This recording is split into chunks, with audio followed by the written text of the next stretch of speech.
మాకు నికర జలాల మీద కడుతున్న సమ్మక్క సారక్క కావచ్చు, లేకపోతే సమ్మక్క సారక్క కావచ్చు, లేకపోతే సీతారామ కావచ్చు, మా ఇతర ప్రాజెక్టులకు నికర జలాల కేటాయింపులు ఇంతవరకు జరగలేదు.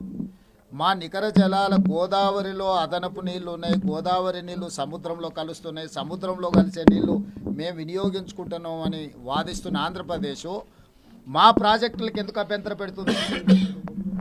మా శాశ్వత ప్రాజెక్టులకు శాశ్వత కేటాయింపులు జరిగిన తర్వాతనే కదా నీకు వరద జలాలు ఉన్నాయా లేదా అని లెక్కదేలేదు. సో గోదావరి నది మీద నిర్మిస్తున్న తెలంగాణ ప్రాజెక్టుల యొక్క నీటి కేటాయింపులు పూర్తయిన తర్వాతనే ఏదైనా ఇతర ప్రాజెక్టులకు అనుమతి ఇవ్వాలి, ముఖ్యంగా వరద జలాలకు సంబంధించి. వన్ ట్రిప్ ఇప్పుడు మేము కట్టుకున్న ప్రాజెక్టులు సమ్మక్క సారక్క కానీ లేకపోతే సీతారామ కానీ ఫైనల్ సిడబ్ల్యూసీ క్లియరెన్స్ రాలేదు కదా, అందుకోసమే కదా మేము టైమ్ అండ్ అగైన్ వచ్చి రిప్రజెంట్ చేస్తున్నది. ఆంధ్రప్రదేశ్ కూడా వాటి విషయాల్లో అభ్యంతరాలు పెట్టింది కదా. ఆంధ్రప్రదేశ్ ఎందుకు అభ్యంతరాలు పెడుతుంది? ఆంధ్రప్రదేశ్ ఒక పక్కన వరద జలాలు ఉన్నాయి, వరద జలాలు సముద్రంలో కలుస్తున్నాయి, సముద్రంలో కలిసే జలాలను మేము గోదావరి జలాలను బంకచెరువు ద్వారా ఈవెన్ కృష్ణా బేసిన్ కూడా తరలిస్తామంటున్నారు.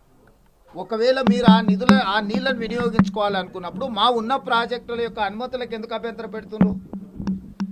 రేపు భవిష్యత్తులో మా ప్రాజెక్టులు పూర్తయి ఆయకట్టు స్థిరీకరించకపోతే మీకు టేలెండ్లో కట్టుకున్నా లేకపోతే వరద జలాల బేసిన్ మీద మీరు కట్టుకున్న ఆయకట్టు స్థిరీకరించబడితే రేపు నీటి కేటాయింపుల సందర్భం వచ్చినప్పుడు స్థిరీకరించిన ఆయకట్టుకు నీళ్లు కేటాయిస్తామంటారు.